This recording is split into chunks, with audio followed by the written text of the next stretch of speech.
before na makapunta sa ibang bansa. Pero ngayon, o diba? Nakakapunta tayo sa ibang bansa at hindi lang punta. We also perform and we make people happy. Kaya gusto po namin magpasalamat sa Asset Family po for bringing us closer to our kapamilyas here in California.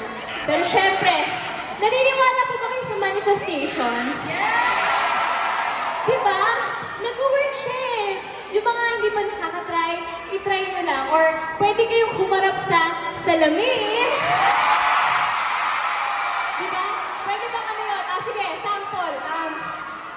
Salamin. Pwede mong pahingi ng pang-shopping sa Ontario Mills. Kayo, may salamin ba kayo? Oo. Go, Bebe! Salamin, Joanna, pwede ka bang